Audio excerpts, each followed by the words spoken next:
Good morning and welcome to Astrology for Business, the weekly forecast for the week commencing the 2nd of November 2020. I'm Josephine Corcoran, holistic career coach and astrologer. And every week I come on live on Monday mornings to talk about the energy of what's happening in the heavens with regards to the planets and the sun and the moon, and just look at what opportunities that's creating for all of us to put out into the world. Really also inviting us to look at where we can revise, where we can review, how we can goal set, and using the lunar cycle as well to really inform where we're feeling it and where we're going to be supported to do particular work. But I just wanted to start by saying that what we've got at the moment is we've got the sun in Libra, the sun in Scorpio, I should say, moved into Scorpio last week. And for Scorpio is a fixed water sign that seeks to transform by digging out the truth, by getting down underneath and into the realms that to really understand, if you like, what's happening on a subconscious level, but also from a business perspective. Scorpio is very much about understanding the finances, really understanding partnerships, what's working well, and how are we sharing our resources in order to be able to put things out there into the world. So if you're feeling that at the moment, if you're feeling in your business that it's really time to get under the hood and look at the finances and look at what's working for you and what's not, then I'm not surprised. This is a very powerful time to be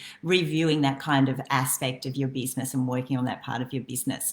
And you want to be setting yourself up for 2021, especially if you're an entrepreneur.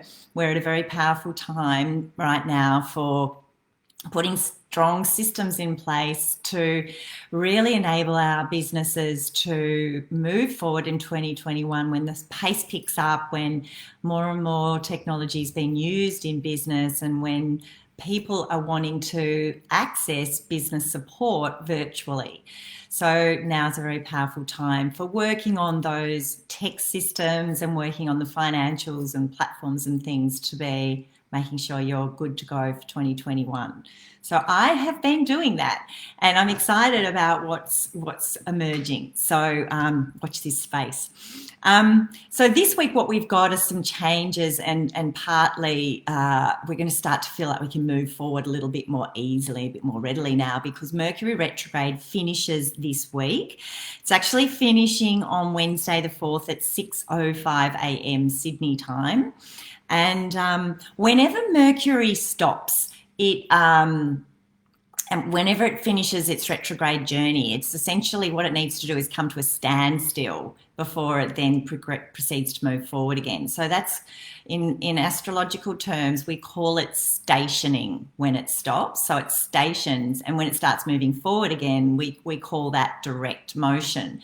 So this week, Mercury will station direct. Now, it's always a bit of an emphasis or an underline or a bolding of whatever's happening at that point in time. And what's happening at that point in time is the US election, a key world event that everybody has their attention focused towards, really wondering what the outcome is going to be with that election. And with Mercury stationing direct, it's quite likely that the result will be either confusing, or at the very least, there'll be delays in understanding who the winner will be. It's highly unlikely there will be a really clear winner. So there'll still be some sense of what's really going on lingering after the election this week. So it'll be interesting to see how that unfolds. But the good news is we start to get a bit clearer with our thinking and our communication as Mercury starts moving forward again. But just as a reminder, with Mercury moving forward again, it's still going to be tracing back over territory it's been going backwards over. So there'll still be this sense of I've got to finish off the review place. Got to start to put the pieces of the puzzle back together again. And that's probably why I'm emphasizing now is a really powerful time to be doing the work behind the scenes on your business, whether you're an entrepreneur or whether you're working in your career for an organization. It's a really powerful time for putting some really good structures in place. We still have 2 weeks left of Mars retrograde, so our energy levels are still at suboptimal levels and you may still be feeling it. And then what we've also got is we do have Venus in Libra, where she's going to be all week highlighting relationships still and putting money issues on the table. Now, in terms of the void of course activity for this week, I've set up a new system in my live, and there's a button above this live, and you can just click on that to receive a download PDF which will have the times of the void of course moon. I will read it out this week, but if you're interested in just having that as a record to keep to help you with your planning for the week ahead, you'll just be able to click on that and you should receive an email with the upgrade with this week's PDF. It'll also put you into my weekly newsletter, where I'm now going to be emailing out Astrology for Business PDF of all the things I talk about in this live, because I know a lot of my clients like to listen to this before they plan their week ahead and make sure they're doing their business in line with what's happening with the planet and the moon. But this week, in terms of void of course, which is a very powerful period not to sign key contracts or not to launch. So the only times to be mindful of this afternoon from 1:29 p.m. until 8:59 p.m. So that's Monday the 2nd. It's void of course. It's also void of course on Thursday morning, but shouldn't really impact business too much because it's from 12:48 a.m. until 8:45 a.m. And then again on Saturday at 12:26 p.m. Until 6:18 p.m. So really it's only Monday afternoon that the moon's void of course is likely to impact you. I also wanted to say that even though we had the full moon on very early in the hours of Sunday morning, the energy is still strong, and if you'd like to do some kind of ritual to help you release and let go of things connected to either money or self-worth, or really tap into some old wounds, there's been a very powerful opportunity over the weekend to have realizations about things, and there may even be some unexpected events that are still to come over the next 2 weeks as a result of that full moon. And in my PDF, I talk a little bit about a ritual that you can do to work the energy of that full moon. Okay, so let's look at the moon cycle this week. It's a disseminating moon phase, which means that the moon is getting smaller. But at the beginning of the disseminating moon phase, it's a very powerful time, which is over this next week, for sharing information and sharing your wisdom, and also working with mentors and people that have done things before you. So think about this week as a really good time for both sharing information and receiving information.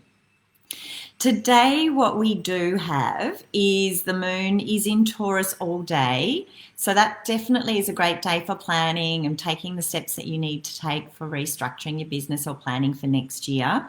That's all day until 8:59 p.m. tonight. And then tonight, the moon's going to move into Gemini, which is always a very powerful energy for researching, for networking, for multitasking, and really sorting out technology issues. And it's going to be in Gemini all day on Tuesday, all day on Wednesday until early Thursday morning. But bearing in mind Mercury, which rules Gemini, is retrograde and stationing, it might still feel a little bit like there's things to be sorted out with technology and with networks and things, but the emphasis will be around those hot topics of researching, teaching, networking, multitasking and technology on Tuesday, Wednesday, Thursday. Then what's going to happen is when the moon moves into Cancer on Thursday at 8:45 a.m. Now, Cancer is always that sense. It's a water sign, so it's quite emotional. It allows us to tap into our emotions. And with Cancer, there is always this desire to look at nurturing and caring for those around us. How can we be of service? It's about taking action to be of service, putting issues on our own home front. They come up, and we want to be making sure that everything on the home front is really nurturing us so we can put our best self out into the world. And on Thursday, the moon in Cancer could leave us feeling a little bit sensitive about any old wounds that may resurface, because it's making connection to Chiron, the wounded healer. And then on Friday, all day, Friday and Saturday are the most tense days of this week. Now, that's because the moon's going to be opposing the planets that are all lining up in Capricorn, that are creating the transformation that's going on this year. So that every time the moon goes through Cancer, we feel this tension. And it's because there's an opposition, there'll be this, I expect this deep sense of frustration and almost anger at what's happening outside of us, what's happening in the world, frustrated that we still feel like we can't move forward, and that landing on us. So more than ever this week, at the end of the week particularly, when those emotions rise up, yet again, it's been such an emotional roller coaster. November continues to be so.